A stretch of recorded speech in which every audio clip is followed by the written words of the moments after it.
भारतीय समय 6 बजे र नेपालको 6:15 मा हामी विगतको केही महिनाबाट निरन्तर यसरी भेट गर्दै आएका छौं र यहाँहरू सबैजनाले यसरी भाग लिनु भएको लागि म धेरै धन्यवादी छु। मलाई आशा छ र म विश्वास गर्दछु जब हामी निरन्तर परमेश्वरको वचनमा मन लगाउँछौं, मनन गर्दछौं भनेदेखि हामीलाई जुन प्रकारको प्रतिज्ञा परमेश्वरको वचनले गरेको छ त्यो अवश्य हाम्रो जीवनको अनुभव हुन्छ नै हुन्छ। यो अकाट्य सत्य हो। जुन मानिसले परमेश्वरको वचनलाई सहर्ष स्वीकार गर्छ र दिनरात त्यसमा मनन गर्छ भनेदेखि त्यो वचनले जे प्रतिज्ञा गरेको छ त्यो अवश्य आउनेछ हाम्रो जीवनमा।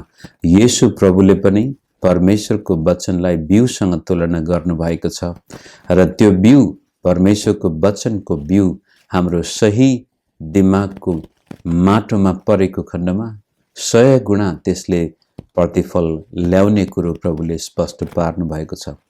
त्यसैको आधारमा आज बिहान हाम्रो यो वचनको मननमा हितोपदेश 3 अध्यायमा आइपुगेका छौं। हितोपदेश 3 अध्याय बडो गजबको आशिषमय अध्यायहरूमा आउँदछ।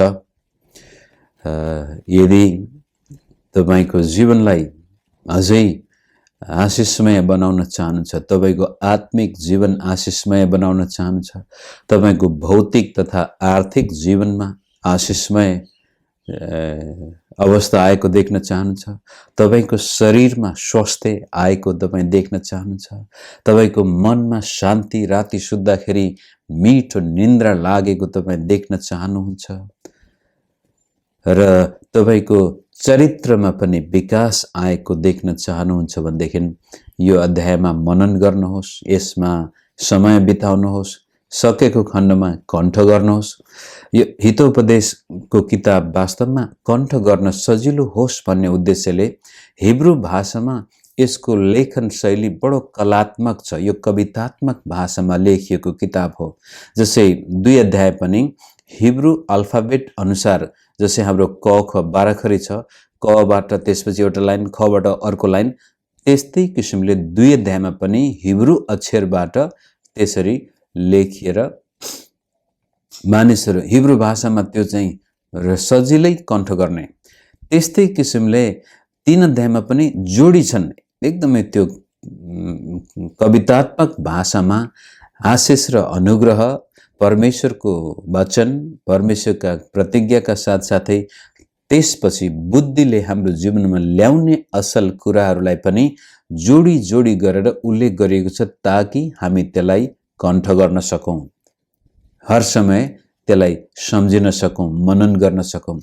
र बडो गजबको कुरो के छ भने मित्रहरू, तपाईको दिमाग हर समय जुन कुरामा लागि नै रहन्छ त्यो तपाईको जीवनमा हुन जान्छ।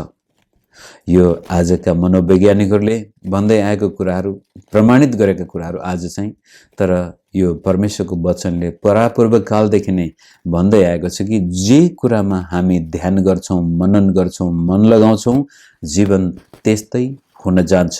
मानिस जे सोच्छ त्यस्तै बन्छ। र बडो गजबको एउटा अर्को तपाईको पनि अनुभव हुन सक्छ। तपाईले एक पटक एउटा भन्दा दोस्रो कुरो मगजमा सोच्न सक्नुहुन्न। एक पटक एउटा कुरो मात्रै मगजमा जान्छ र एकै पटक धेरै कुराहरू तपाई हाल्ने प्रयास गर्नुस् न, बडो कस्तो कस्तो एउटा दिमागै तातेर आउँछ। यो मगज नै प्रभुले कस्तो डेलिकेट हिसाबले बनाउनु भएको छ र अधिकांश समय यदि हाम्रो मगजमा यो बुद्धिका कुराहरू छन्, त्यस अनुसार हामी मनन गर्दैछौं भनेदेखि त्यसले हाम्रो सारा शरीर, भौतिक शरीर, त्यसपछि हाम्रो आत्मिक जीवन र नैतिक जीवनलाई त्यस्तै किसिमले असर गर्दछ र हामी त्यस्तै बन्न जान्छौं। त्यस हिसाबले हितो उपदेश, भजन संग्रह, अयुब, उपदेशक र श्रेष्ठ गीत चाहिँ यी कविताहरू हुन्। कवितालाई सम्झन सजिलो हुन्छ। त्यसपछि कविताभित्र धेरै ठुलठुला रहस्य पनि मानिसले सजिलै व्यक्त गर्न सक्दछ। त्यसमा हामी आज जानेछौं। मैले यहाँ शीर्षकमा लेखेको छु कि मानिसको जीवनमा बुद्धिले ल्याउने त्यो विकास, आत्मिक विकास, भौतिक, आर्थिक, शारीरिक विकासका साथसाथै नैतिक चरित्र पनि उच्च हुन जान्छ यदि हामीले परमेश्वरको बुद्धिलाई खोजेका छौँ। हिजो पनि हामीले बुद्धिकै कुरा गरेका थियौँ। यदि म मेरो जीवनको मूल्य बढाउन चाहन्छु भनेदेखि ममा ज्ञान अनि बुद्धिको वृद्धि हुनुपर्छ। र जब ममा चेतना आउँदछ, जब ममा ज्ञान आउँदछ, त्यसपछि म अपराधी अथवा दुष्ट प्रवृत्तिको मानिस, म अनैतिक प्रवृत्तिको मानिस बन्दैन। यदि ममा दुष्टता छ, अनैतिकता छ, अपराधपूर्ण विचारहरू ममा छन् भने ममा चेतनाको कमी छ, ज्ञानको कमी, बुद्धिको कमी, जसको कारण म आफ्नो स्तर माथि उठाउन सक्दिन। र आफ्नो स्तर माथि उठाउन सक्दिन जसै भौतिक हिसाबले पनि अब छरछिमेकीहरू सबै मभन्दा राम्रो हुँदै गएका छन्, आफू जहाँको त्यही छ भनेदेखि त्यसपछि मानिस ईर्ष्यालु बन्दछ, डाह गर्न थाल्दछ र लोभ र लालचमा फसेको कारण अनि चोरी, डकैती, हत्या, हिंसा, झगडा, कलह सबै त्यसमा उत्पन्न हुन्छ। तर त्यसमा चेतना आएको खण्डमा, बुद्धि प्राप्त गरेको खण्डमा उसको स्तर माथि जानेछ। अब ऊ कसैसँग उसले कम्पिटिसन गर्नु पर्दैन, प्रतिस्पर्धा गर्नु पर्दैन। ऊ पहिलो कुरो त आफैमा सन्तुष्ट हुन्छ। आफैमा सन्तुष्ट हुने मानिसको स्तर माथि जाँदै गर्दाखेरि सबै मानिसले उसलाई हेर्नुपर्ने हुन्छ। र अब उसले अरूलाई हेर्दाखेरि पनि हेर्ने दृष्टिकोणमा नै बदलाव आउँदछ। अब डाहको होइन, सेवा, प्रेम, इज्जत, सम्मानले ऊ मानिससँग व्यवहार गर्दछ। खैर त्यो कुरोलाई बिस्तारै हेर्न आज बडो यसलाई हामी क्रमिक रूपले हेर्दै जाउँ। हेर्नुहोस्, यो अत्यन्त मार्मिक अर्थपूर्ण अध्याय हो। यसलाई हामी एकबाट यो दुई दुई पेयरमा हामी हेर्दै जानेछौँ। पहिलो कुरो हामी एक पदबाट हेर्दै जाउँ। हे मेरो छोरो, मेरो शिक्षालाई नभुल, तर मेरा आज्ञाहरू आफ्नो हृदयमा लुकाइराख। अब राजा सुलेमानले आफ्नो छोरालाई सम्बोधन गर्दै लेखेको कुरो, मेरा शिक्षा र मेरा आज्ञाहरू नभुल्नु भनेको मगजमा राख्नु र त्यसपछि आज्ञाहरू चाहिँ हृदयमा लुकाइराख। अर्थात् परमेश्वरको वचन, परमेश्वरका आज्ञा, ज्ञान बुद्धिका कुराहरू मगज र हृदयसँग सरकार राख्दछन्। अब यसलाई आजको वैज्ञानिक भाषामा कुरा गर्दाखेरि हाम्रो लेफ्ट ब्रेन र राइट ब्रेन, लेफ्ट ब्रेनमा चाहिँ सोच्ने कुराहरू थिङ्किङ ब्रेन हो भने राइट ब्रेन चाहिँ फिलिङ, भावनात्मक ब्रेन हो। अब हाम्रो साहित्यिक भाषामा मगज अनि हृदय, यहाँ पनि त्यस्तै किसिम हाम्रो चेतनाका साथसाथै भावनाहरू पनि परमेश्वरको वचनबाट प्रभावित भएको हुनुपर्दछ। किन भनेदेखि मानिस किन मूर्ख हुन्छ भनेदेखि भावनामा जब मानिस बढी समय बिताउँछ, जसले गर्दाखेरि चेतना निष्क्रिय भइदिन्छ। भावनामा मात्रै म बग्छु भनेदेखि रिस उठेको बेलामा मान्छेले हत्या गरिदिन्छ, तर चेतनामा होस भएको बेलामा मान्छेले हत्या गर्दैन, बेहोसमा हत्या गरिदिन्छ कहिलेकाहीँ, राम्रै मान्छे पनि। अनि प्रेम गर्दाखेरि पनि मान्छे प्रेममा अन्ध हुन्छ भन्छौँ नि, त्यो बढी भावनामा राइट ब्रेन र लेफ्ट ब्रेनको ब्यालेन्स नहुँदाखेरि मानिसको जीवन खतरनाक हुन्छ। त्यसै कारण सुरुमै हे मेरो छोरा, मेरा आज्ञाहरू र मेरा शिक्षाहरूलाई तेरो लेफ्ट ब्रेन र राइट ब्रेन दुवैमा राख, अथवा मगजमा पनि हृदयमा पनि राख। यी दुवै जीवनका क्षेत्र परमेश्वरको वचन र ज्ञान बुद्धिका कुराको प्रभावमा आएको खण्डमा त्यसले के गर्नेछ? तिनले तँलाई दीर्घायु बनाउनेछ र तेरो लागि सम्पन्नता ल्याउनेछ। राइट ब्रेन, भावनात्मक जीवन स्वस्थ छ, परमेश्वरको वचन अनुसार छ। लेफ्ट ब्रेन जो परमेश्वरको वचनको प्रभावमा आएको छ भने सही सोच र सही भावना छन् भनेदेखि त्यसले तपाईँ र मलाई लामो समयसम्म दीर्घायुका साथसाथै सम्पन्नता पनि, प्रशस्तता पनि ल्याउनेछन्। सफल जीवन बिताउन हाम्रा भावना पनि ठिक हुनुपर्छ, हाम्रो सोचाइ पनि ठिक हुनुपर्छ। त्यसलाई ठिक गर्न परमेश्वरको वचन, परमेश्वरको शिक्षा, बाइबलीय शिक्षा जीवन दिने शिक्षा हो। मित्रहरू, हामी पढ्दै जाउँ। यसमा धेरै गहन कुराहरू छन्। यसलाई वर्षौँ लाएर पनि हामी छलफल गर्न सक्छौँ, महिनौँ लाएर छलफल गर्न सक्छौँ। तरै पनि आज हाम्रो यो 20-30 मिनटमा केही पनि भ्याउँदैनौँ, तरै पनि छुने मात्रै हौँ। र 1 र 2 पदमा त्यसकारण तपाईको हृदयमा र मगजमा परमेश्वरका वचन र आज्ञा र शिक्षा छन् भने यसले दीर्घायु, तपाईँ स्वस्थ जीवन बिताउनुहुनेछ। स्वस्थ जीवन बिताउने मान्छे लामो बाँच्नेछ र त्यसपछि त्यसले जे गर्दछ त्यसमा त्यसले सफलता हासिल गर्नेछ। 3 र 4 पद हेर्नुहोस्।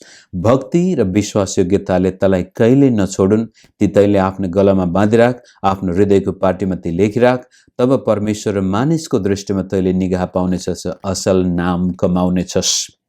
भक्ति र विश्वास योग्यता, भक्ति एकदमै परमेश्वरप्रति समर्पित जीवन, परमेश्वरको महिमाको लागि जिउने जीवन। कारण आज्ञाहरू मगजमा छन् र हृदयमा भएको कारण हामी जे पनि गर्दछौँ परमेश्वरलाई मनपर्दो जीवन बिताउँदछौँ र त्यसपछि विश्वास योग्य मानिससँगको व्यवहारमा।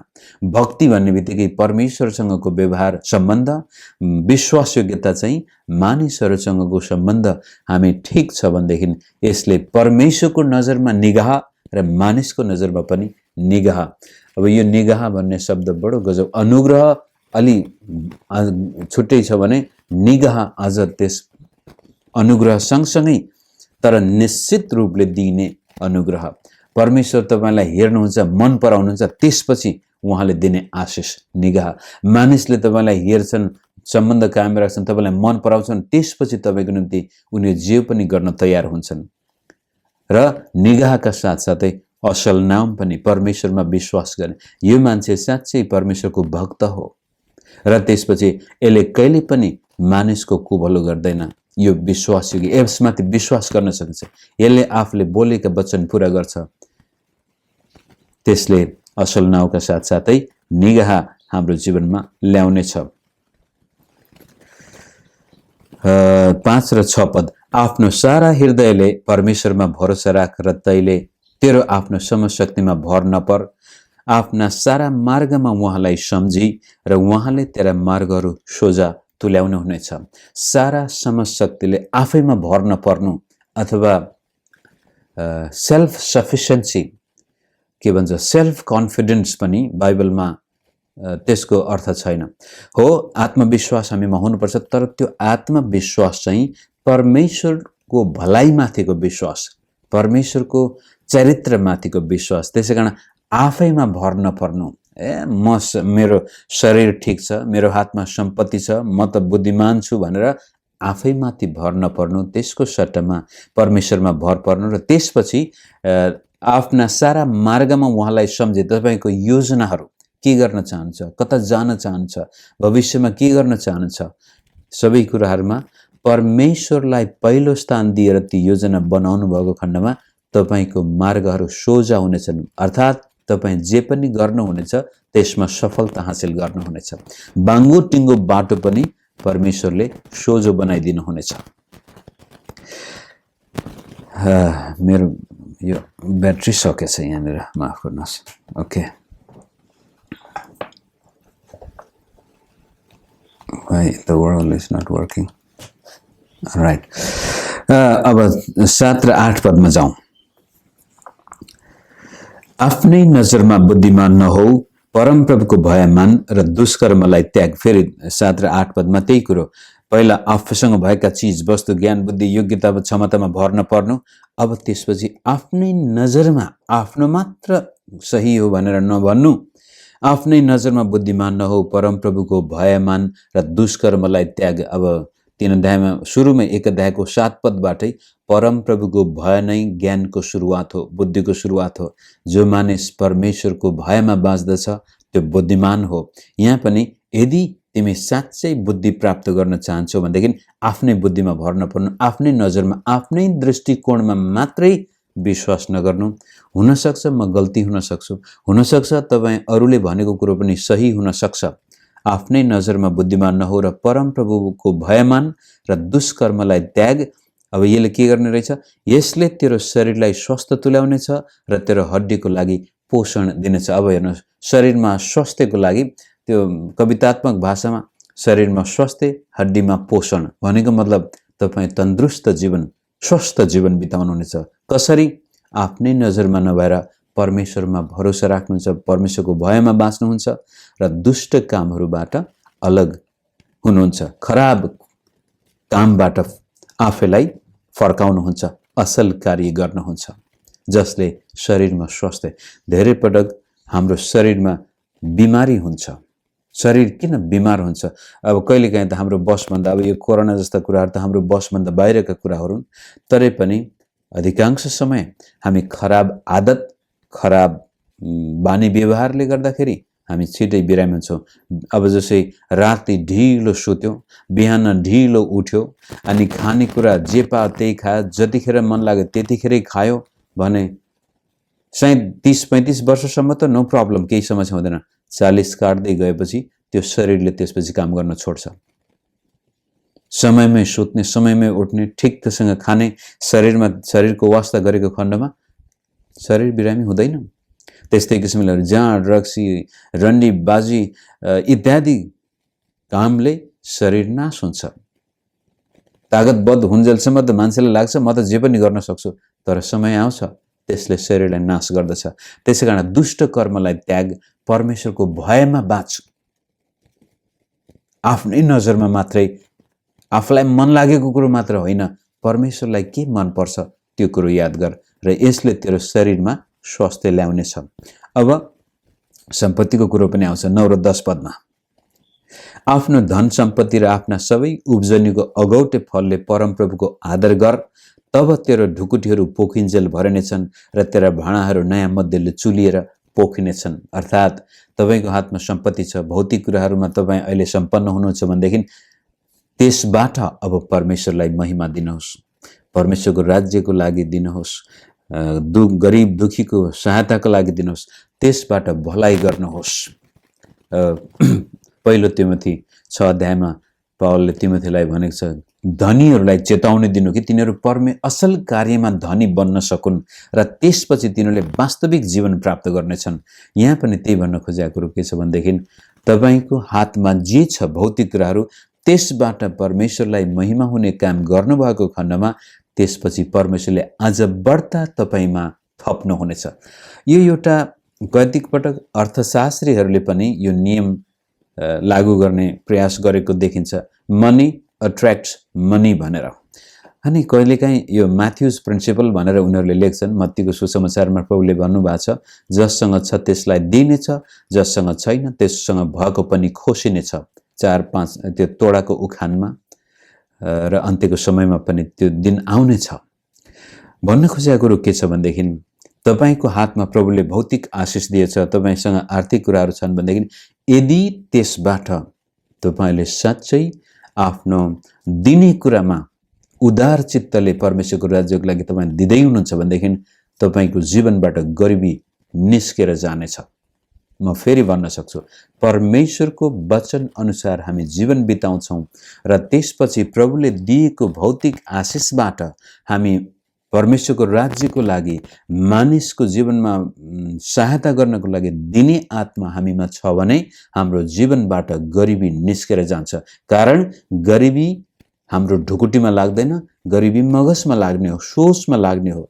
यदि हामी जसले प्राप्त गर्ने लिने मात्रै व्यक्ति हौँ भने हामी गरिब मानिसहरू हौँ।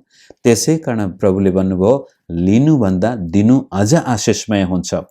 यहाँ परमेश्वरको आदर गर भन्नु नै आफूसँग भएका कुराहरू उदार चित्तले दिनु सक्नु। दिने मानिसको जीवनमा कहिले पनि गरिबी आउँदैन, उसलाई के खाउँ र के लाउँ हुँदैन। बडो अलौकिक सुपरन्याचुरल स्वर्गीय सहायता त्यो मानिसको जीवनमा आउँछ नै आउँछ। अब त्यसमा धेरै नरोक्यौँ त तपाईँको आर्थिक जीवनमा उन्नति आएको, तपाईँको आर्थिक स्तर माथि गएको देख्न चाहनुहुन्छ भने दिन सिक्नुहोस् मित्रहरू। अहिले दिन सक्नु भएको छैन, केही छैन हातमा भने पनि त्यो सोच बदल्नुहोस्। प्रभु म फलानु व्यक्तिलाई सहायता गर्न चाहन्थे, प्रभु मण्डलीमा म यो गर्न चाहन्थे, परमेश्वर फलानु प्रभुको दासलाई म यसरी सहायता गर्न चाहन्थे। त्यो चाहना तपाईँले राख्नुहोस् न मित्र, परमेश्वरले तपाईँको इच्छा पुरा गर्नुहुनेछ। र जब तपाईँ आफ्नो हातबाट दिन थाल्नुहुनेछ त्यसपछि परमेश्वरले तपाईँको जीवनमा तपाईँको ढुकुटी चुलिएर पोखिनेछन् भनेको छ। अनि म लुका 6 अध्यायमा पनि त्यही कुरो, देउ त तिमीलाई दिन्छ, जसरी तिमी जुन नापले दिन्छौ त्यही नापले ठेली ठेली दिएको खण्डमा त्यसरी नै तिमीहरूमा पनि दिनेछन्, मानिसले दिनेछन् भन्ने कुरा उल्लेख गरिएको छ। बुद्धिमान मानिस आफ्नो आर्थिक स्रोतहरूबाट परमेश्वरको महिमा हुने काम गर्दछ। अगौटे फल भनेको छ, एकपटक म सेवकाई गर्दा कोरियामा सेवकाई गर्दाखेरि एकजना व्यक्ति ले आएर पुरै तलब मेरो हातमा लिएर राख्छ। अनि किन भनेको त यो मेरो पहिलो तलब हो। हुन पनि त्यो भाइको लागि हामीले त्यो व्यक्तिको लागि हामीले धेरै प्रार्थना पनि गरेका थियौँ र पुरै तलब, त्यस्तो खालको कमिटमेन्ट, बडो गजबको कमिटमेन्ट। तपाईले कसरी आफ्नो अगौटे फलबाट प्रभुको महिमा गर्नुहुन्छ? तपाई किसान हो भनेदेखि तपाईको बारीमा फलेको पहिलो काँक्रो होस् अथवा मूला होस्, जेसुकै होस्, त्यसबाट परमेश्वरको महिमा गर्नुहोस् न। प्रभुले तपाईलाई कहिले पनि गरिब बनाउनु हुने छैन। त्यो गरिबीको रेखा तोड्नु हुनेछ। तपाईमा एउटा स्वर्गीय नियम लागू हुनेछ। धेरै अड्केछु, माफ गर्नुहोस्, हाम्रो कभर गर्नुपर्ने धेरै कुराहरू छन्।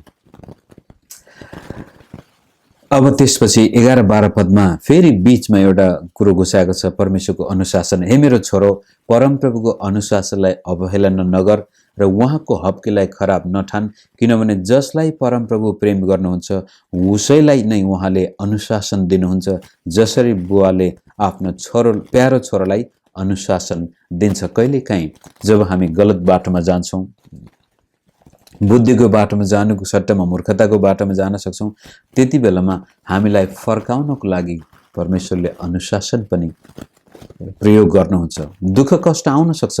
धेरै पटक परमेश्वरले हाम्रो जीवनमा दुःख कष्ट आउन दिनुहुन्छ, जसबाट हामीलाई उहाँ आफूतिर फर्काउन चाहन्छ। यो हृदय हेर्नुहोस्,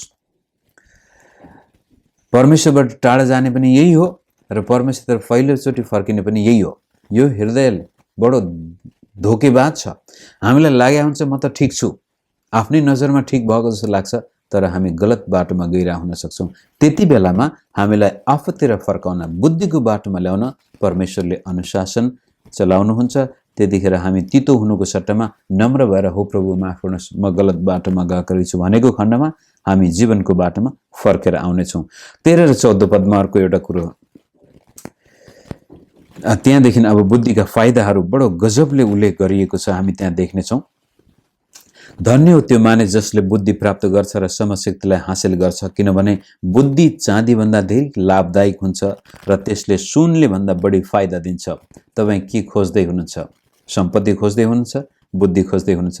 सुन चाँदीभन्दा फाइदा, त्यो मणिकभन्दा पनि बहुमूल्य हुन्छ र तैँले इच्छा गरेको कुनै पनि थोक त्यससँग तुलना गर्न सकिँदैन। संसारमा भौतिक चिज वस्तु, यो सुलेमान राजा आफैले परमेश्वरसँग बातचित गर्दाखेरि प्रभुले भन्यो, राजा सुलेमान तिमीलाई के चाहिन्छ माग, म त्यो दिनेछु भन्दाखेरि उसले भन्छ, प्रभु मलाई बुद्धि दिनुहोस्।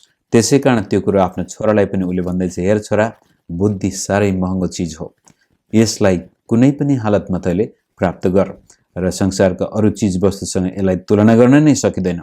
किनभनेदेखि अब किन यति बुद्धि महँगो छ, महत्त्वपूर्ण रहेछ? 16 पद, बुद्धिको दाहिने हातमा दीर्घायु। अब माथि 1 पदमा पनि हामीले देख्यौँ, यदि लङ लाइफ एन्ड प्रस्पेरिटी देख्न चाहन्छ भने मेरा वचन र मेरा आज्ञा तेरो मगजमा र हृदयमा राख। अनि यहाँ चाहिँ बुद्धिको दाहिने हातमा दीर्घायु र त्यसको देब्रे हातमा धन र सम्मान हुन्छ।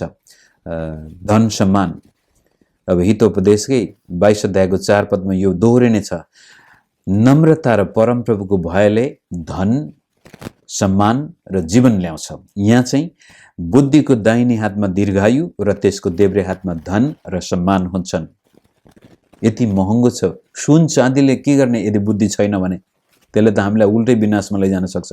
सम्पत्तिले के गर्ने यदि बुद्धि छैन भने?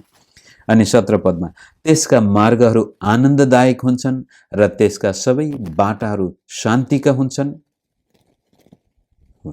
इन्टर्नल के भन्छ, आन्तरिक अर्थपूर्ण जीवन, बाह्य जीवन स्तर बुद्धिले उकास्दैछ। यहाँनिर धन सम्पत्ति सम्मान पनि यसले ल्याउँदैछ भनेदेखि आन्तरिक जीवनमा पनि यसले उचाल्दैछ हामीलाई। हामी बडो आनन्दमय जीवन बिताउनेछौँ। बुद्धिलाई अगाल्नेहरूका निम्ति त्यो एक जीवनको रुख हो, त्यसलाई पक्रनेहरूले आशिष पाउनेछन्। त्यो बुझिसक्नुभयो। बुद्धिले नै परमप्रभुले पृथ्वीका जगहरू बसाल्नुभयो र समशक्तिले उहाँले आकाशलाई त्यसको ठाउँमा राख्नुभयो। उहाँको ज्ञानले गहिरा सागरहरू फुटी निस्के र बादलले तलतिर शीत झारे। यो चाहिँ परमेश्वरको महान बुद्धिको बयान गर। बुद्धि परमेश्वरबाट आउने हो, परमेश्वरकै हो भन्ने कुरा देखाउन खोजेको छ। 21 पद, हे मेरो छोरो, सधैँ बुद्धि र विवेकलाई जोगाइराख, तिनलाई तेरो दृष्टिबाट जान नदे। त्यही कुरो विभिन्न प्रकारले दोहोऱ्याइरहेछ। ती तेरो निम्ति जीवन र तेरो गलामा शोभाको गहना हुनेछन्।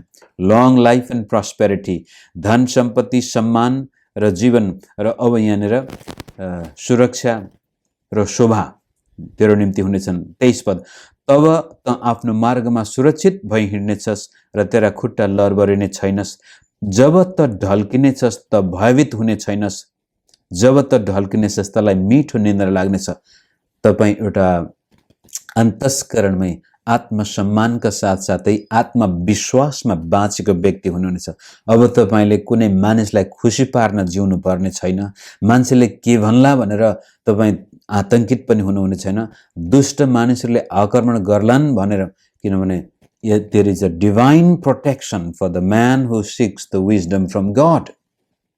बुद्धि खोज्ने मानिसलाई परमेश्वरले यसरी बाहिरबाट सुरक्षा दिनुहुन्छ, त्यसपछि भित्रबाटै राति सुत्दाखेरि निन्द्रा लाग्नु। आज कति मानिसहरू संसारमा निदाउन नसकेर त्यो स्लिपिङ ट्याब्लेट खाएर सुतिरहेका हुन्छन्। तर बुद्धि खोज्ने मानिस, परमेश्वर कहाँ गएर बुद्धि खोज्ने, ईश्वरीय बुद्धि खोज्ने मानिस, याकुबको किताबमा तपाईँले हेर्नुभयो भने त्यहाँनिर शैतानिक बुद्धि पनि छ। शैतानिक बुद्धि जसमा नकारात्मक भावनाहरू छन्, रिस, डाहा, क्रोध, इबीको भावनाबाट मेरो राइट ब्रेनमा त्यस्ता नकारात्मक भावनाहरू छन् र त्यसपछि लेफ्ट ब्रेनले चाहिँ ती भावनालाई कार्यान्वयन गर्नको लागि सोच विचार गर्दैछ भनेदेखि हेर्दाखेरि त्यो मान्छे बुद्धिमान जस्तो लाग्ला, तर त्यो डिमोनिक विजडम हो त्यो चाहिँ। तर स्वर्गबाट आएको बुद्धि चाहिँ शान्तिपूर्ण, दयालु, प्रेमले भरिएको, भलाइले भरिएको। त्यस्तो किसिमको बुद्धि प्राप्त गर्ने मानिसले अब स्लिपिङ ट्याब्लेट पनि खानुपर्ने अवस्था आउने छैन। ओके, पढ्दै जाउँ। दुष्टहरूमाथि एक्कासी आइलाग्ने विपत्ति वा सर्वनाशसँग त चाहिँ नडरा। यस्तो प्रकारको अपरझट गलत अथवा डरलाग्दो समाचारसँग पनि त नडरा, किनभने परमप्रभु नै तेरो साहस हुनुहुनेछ र उहाँले तेरा खुट्टालाई पासोमा पर्नदेखि जोगाउनु हुनेछ। परमेश्वरको सुरक्षा तपाईलाई प्रदान हुनेछ। उहाँले तपाईको रेखदेख गर्नुहुनेछ। जसलाई भलाइ गर्नुपर्छ तेरो हातमा भइन्जेल त्यो नरोक, जबकि तसँग त्यो अहिले नै छ। आफ्नो छिमेकीलाई पछि आऊ, भोलि पर्सि आऊ नभन। यो चाहिँ तपाईसँग सहायता गर्ने औकात छ भने गरिहाल। भलाइ गर्न नपर्खिनु। अहिले तपाईको हातमा भलाइ गर्ने सम्भावना छ भने गरिहाल, किनभने त्यो असल चरित्रको चित्र हो। तर कहिलेकाहीँ हाम्रो परिवेशमा के हुन्छ भनेदेखि आज मानिसहरू मागेरै खान चाहन्छन्। एकजना यो युरोपियन मित्र काठमाडौँमा बस्नुहुन्थ्यो, एउटा बाइबल स्कुलमा पढाउनुहुन्थ्यो। विद्यार्थीहरूले पैसा मागेर हैरान, जे गर्दा पनि घर जाँदाखेरि अब युरोपियन भनेपछि व्हाइट स्किन देख्ने बित्तिकै मान्छेहरू धन सम्पत्तिको रुख नै होला यसको भन्ठान्छन्। क्या हो, पैसा माग्दाखेरि सुरुमा त दिएछ, पछि हैरान भएपछि अन्तिममा जब ती मान्छेहरू भेट्दा आउँदाखेरि अब के गर्ने होला भनेर एउटा उपाय निकालेछ। छैन भनौँ, छन् त छ, अब आफ्नो परिवारको लागि आफूलाई लागि पनि चाहिने, छैन भन्नु पनि नहुने, छ भनौँ फेरि अब नहुने, दिन पनि नसकिने। अनि घाँटीमा एउटा बोर्ड झुन्ड्याएर उहाँ त्यो भेट्न आउनुहुन्थ्यो कि माफ गर्नुहोस् म पैसा दिन सक्दिनँ भनेपछि अब राम्रै मान्छे भेट्न जाँदाखेरि उहाँले त्यो लाएर आउनुहुन्थ्यो। त्यसपछि हेर्दाखेरि त कस्तो खालको दुष्ट मान्छे रहेछ, हामी चाहिँ यसलाई पैसाको लागि मात्रै माग्न आएको भन्ठाने।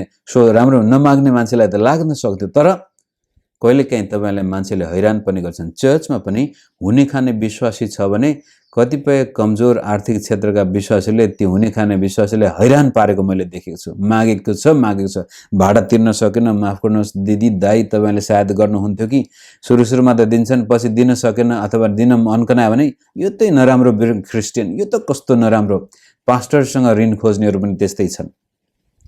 त यहाँनिर भन्न खोजेको कुरो बुद्धिमान मानिसले ऋण त माग्दैन र त्यसपछि यदि कोही मान्छे वास्तविक आवश्यकतामा परेको बुद्धिमानले देख्छ र त्यो मानिस सहायता माग्न आउँछ भने त्यसलाई चाहिँ सहायता गर्न भोलि आइज पर्सि आइज नभन्नु। आफ्नो छिमेकीको विरुद्धमा षड्यन्त्र नरच। जो तेरो नजिक भरोसा राखेर बस्दछ, छिमेकी तपाईको छिमेकमा सम्बन्ध कस्तो छ त्यसले हाम्रो चरित्रलाई बयान गर्दछ। छिमेकीसँग कस्तो सम्बन्ध छ? असल व्यक्ति आफ्ना छिमेकीसँग मिलेर बस्न सक्छ। खराब व्यक्तिहरू टाढाको मान्छेसँग खूब नजिकको आइसियोस गइसियोस भाषा चलाउँछन्, छिमेकीसँग चाहिँ दुश्मनी हुन्छ। याद गर्नुहोस्, बुद्धिमान मानिस आफ्नो छिमेकीलाई कहिल्यै धोका दिँदैन। हिंसात्मक मानिसको ईर्ष्या नगर र त्यसको कुनै पनि मार्गलाई नछान। एउटा पद मेरो जीवनमा मैले धेरै पटक लागू गरेको र अरूलाई पनि लागू गर्न सम्झाएको हो। हितोपदेश 3:30। बिना कारण कुनै मानिसलाई दोष नलगा जसले तेरो कुनै खराबी गरेको छैन। मानिलिउँ त्यो मान्छेले खराबी नै गरेको छ, ऊ गलत नै छ, तर तपाईको विरुद्धमा उसले केही गरेको छैन भने त्यो मान्छेलाई दोष नलगा। जब मानिसले मेरो विरुद्धमा पाइला चालेको मैले थाहा पाउँछु, मेरो विरुद्धमा हुनु नहुनु कुरा बोलेको थाहा पाउँछु, त्यतिखेर म झस्किन्छु। ओहो परमेश्वर माफ गर्नुहोस्, त्यो मान्छेलाई दया गर्नुहोस् भन्ने भावना मेरोमा आउँछ। किनभनेदेखि आजसम्म म एउटा रेकर्ड तपाईँलाई भन्न छु, जसले बिना कारण मेरो विरुद्धमा आवाज उठाए ती मित्रहरूले कहीँ न कहीँ ठुलो मूल्य चुकाउनु परेको छ। त्यो म खुसीले भनेको छैन, मलाई डर लाग्छ। म त्यही भन्छु, जब कोही मानिस मेरो विरुद्धमा आवाज उठाउँछ, पहिलो रेस्पोन्स नै मलाई भित्र ओहो प्रभु त्यसले धोका पाउने भयो, दुःख पाउने भयो। कारण मैले त त्यसको लागि भलाइ सोचेको थिएँ, तर त्यसले मेरो विरुद्धमा यस्तो गरिरहेछ। तपाईको जीवनमा पनि यदि मान्छे गलतै छ भने नि होस्, कहिलेकाहीँ हामी एक अर्कालाई आरोप प्रत्यारोप लाउँछौँ, कहिले गलत शिक्षाहरूको, कहिले गलत भावनाहरूको कारण गर्छौँ। मेरो आफ्नो अनुभव छ, धेरैजना पास्टर मित्रहरू जसको सेवकाई प्रश्नवाचक छ, उहाँहरूलाई मैले सुरुमै व्यक्तिगत रूपले आजको यो अब सोसियल मिडियाको माध्यमबाट मेसेज पठाउँछु। मित्र, यो क्षेत्रमा तपाईँले ध्यान दिनु भएन भने भोलि तपाईँलाई धोका हुनेछ, मण्डलीलाई धोका हुनेछ भन्दाखेरि कतिले सुनेका पनि छन्। कतिजना भाइहरूले साँच्चै सुधारेको पनि छन् आफैलाई, तर कतिले मलाई फेसबुकबाटै अनफ्रेन्ड गरेर ब्लक पनि गरेका छन्। त कसैको विरुद्धमा केही भन्नु छैन, पहिला व्यक्तिगत रूपले गएर सम्झाउनुहोस्, बुझाउनुहोस् र सम्झाउन सक्ने त्यो छैन भने प्रार्थना गर्नुहोस् त्यो व्यक्तिको लागि। तर दोष लाएर त्यसलाई खसाल्नको लागि, त्यसलाई चाहिँ त्यसको पत्तासाफ गर्छु भन्ने भावना चाहिँ नराख्नुहोस्। किनभनेदेखि के थाहा, त्यो मान्छे परमेश्वरको नजरमा ठिक हुनसक्छ, तपाईँले त्यसलाई गलत ठानिरहनु भएको छ। र यदि ऊ परमेश्वरको नजरमा निर्दोष थियो र तपाईँ खाइ नपाई त्यसको पछि लाग्नु भएको छ भनेदेखि परमेश्वरले तपाईँलाई ठिक गर्नुहुनेछ।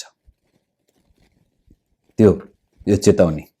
बिना कारण कुनै मानिसलाई दोष नलगा जसले तेरो कुनै खराबी गरेको छैन। हिंसात्मक मानिसको ईर्ष्या नगर र त्यसको कुनै पनि मार्गलाई नछान, किनकि परमप्रभु कुटिल मानिसलाई घृणा गर्नुहुन्छ तर सोझाहरूलाई आफ्नो विश्वासमा राख्नुहुन्छ। दुष्टहरूको घरमा परमप्रभुको श्राप पर्छ तर धर्मीको घरलाई उहाँले आशिष दिनुहुन्छ। अभिमानी गिल्ला गर्नेहरूलाई उहाँले गिल्लामा उडाउनुहुन्छ तर नम्रहरूलाई अनुग्रह दिनुहुन्छ।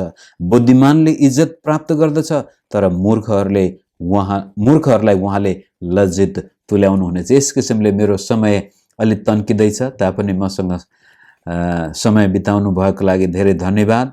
हितोपदेश 3 अध्याय बडो गजबको रहर लाग्दो अध्याय हो। यसलाई दिनदिनै मनन गर्नुभयो, यी कुराहरूमा ध्यान दिनुभयो भनेदेखि यी कुराहरू आफ्नो राइट ब्रेन र लेफ्ट ब्रेन अर्थात् मगज र हृदयमा राख्नुभयो र आफूमा भर नपरेर परमेश्वरमा भर पर्नुभयो। आफ्नै नजरमा भर पर्नुको सट्टामा प्रभुको ज्ञान बुद्धि खोज्नु भएको खण्डमा तपाईको आत्मिक जीवन माथि जानेछ, तपाईको नैतिक जीवन माथि जानेछ। तपाईका छिमेकीहरूले तपाईलाई आदर गर्नेछन् कारण तपाईँ आफ्नो छिमेकीको भलाइ गर्ने व्यक्ति हुनुहुन्छ। दुष्टहरूको आरेस गर्नुको सट्टामा दुष्टको लागि तपाईले प्रार्थना गर्नुहुनेछ र कारण दुष्टको घरमा श्राप, धर्मीको घरमा आशिष। घमण्डीहरू लज्जित हुनेछन्, नम्रहरूलाई प्रभुले अनुग्रह, बुद्धिमानलाई प्रभुले सम्मान गर्नुहुन्छ, मूर्खहरू लज्जित हुनेछन्। यो सबै कुरा बुद्धिले दिने कुरा हो। तपाईको आर्थिक जीवनमा उन्नति आउनेछ। हिजो आज तपाईको यो आर्थिक स्रोत जसोतसो जीवन गुजारिरहनु भएको छैन, यदि परमेश्वरको ज्ञान बुद्धि खोज्नुभयो र त्यसमा तपाईँको वृद्धि भएको खण्डमा तपाईँको आर्थिक जीवन उन्नत बाटोमा जानेछ, तपाईँको शरीरमा स्वास्थ्य आउनेछ। जब तपाईँ परमेश्वरबाट प्रेरित भएको ज्ञान बुद्धिमा जीवन बिताउनुहुन्छ भनेदेखि आफ्नो शरीरको रेखदेख तपाईँ गर्न सक्नुहुनेछ। र रोगै लागेको छ भनेदेखि पनि अब हितोपदेश ले बडो धेरै ठाउँमा a cheerful heart is like a medicine, यहाँ के भन्छ, बुद्धिमान मानिस राति सुत्दा राम्रोसँग सोच्न सक्छ, उसको अन्तस्करणमा ऊ आनन्दित हुन्छ। यस किसिमले तपाईँको अन्तस्करणबाटै तपाईँको जीवनस्तर माथि उठ्यो भनेदेखि तपाईँको शरीरमा स्वास्थ्य आउनेछ र मानिसको बिचमा मान सम्मान पनि आउनेछ। यस किसिमले बुद्धि प्राप्त जसले गर्दछ त्यसले आफ्नो जीवनमा मूल्य थप्दछ, मान सम्मान उसको जीवनमा वृद्धि भएर जानेछ, आर्थिक भौतिक सफलता उसले हात लगाउनेछ र नैतिक क्षेत्रमा पनि ऊ एउटा सज्जन व्यक्ति भएर परमेश्वरको सामनेमा खुलस्त जीवन बिताउन सक्ने व्यक्ति बन्नेछ। मानिसहरूले त्यस्तो व्यक्तिको छेउछाउमा आएर समय बिताउन मन पराउनेछन्। यति भन्दै आजको यो अध्यायलाई म यही राख्छु। भोलि फेरि भेटौँला। जय मसीह।